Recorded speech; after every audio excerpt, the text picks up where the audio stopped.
আমার ছেলে নিষ্পাপ, আমি জানি আমার ছেলে নিষ্পাপ, আমার ছেলে কোনো অন্যায় করতে পারে না।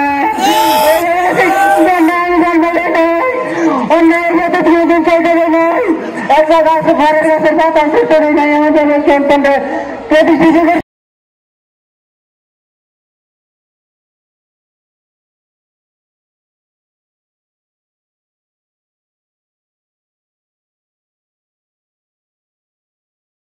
দিয়েছে।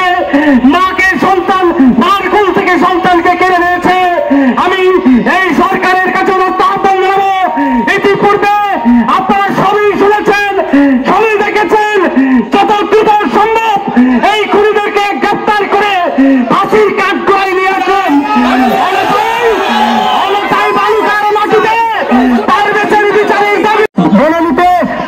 ইউনিভার্সিটি ক্যাম্পাসে নির্মমভাবে সন্ত্রাসীদের আক্রমণে নিহত হয়েছে। আজকে মিরুলিয়া ইউনিয়নবাসীর পক্ষ থেকে আয়োজিত এই বিক্ষোভ সমাবেশ থেকে উত্তপ্ত হত্যাকাণ্ডের তীব্র নিন্দা ও প্রতিবাদ জানাচ্ছি। ভালুকা ছাত্রদলের পক্ষ থেকে আমি আরো বলতে চাচ্ছি, যতক্ষণ পর্যন্ত পারভেজ হত্যাকাণ্ডে জড়িত সকলকে গ্রেফতার করে দৃষ্টান্তমূলক শাস্তির আওতায় নিয়ে আসা না হবে, ততক্ষণ পর্যন্ত মিরুলিয়া ইউনিয়নবাসীর পাশে ভালুকা উপজেলা ছাত্রদল সবসময় থাকবে। এই পারভেজ হত্যার বিচারের দাবিতে আজকে বিরোধী ইউনিয়ন কর্তৃক আয়োজিত যারা আজকে সময় দিয়েছেন, আমি বাংলাদেশ জাতীয়তাবাদী উলামা দলের পক্ষ থেকে আমি আন্তরিক মোবারকবাদ জানাই।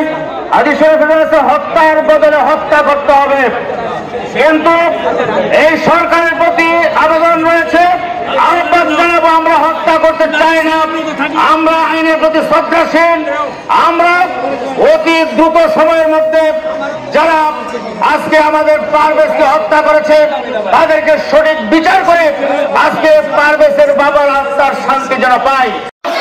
বিচার বিচার বিচার চাই, আমার ভাই কবরে সন্ত্রাসীদের কালো হাত ভেঙে দাও, ঘুরিয়ে দাও।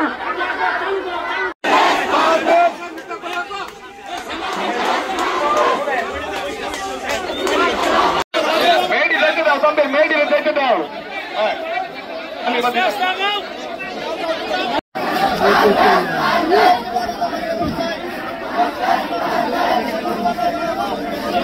দেখো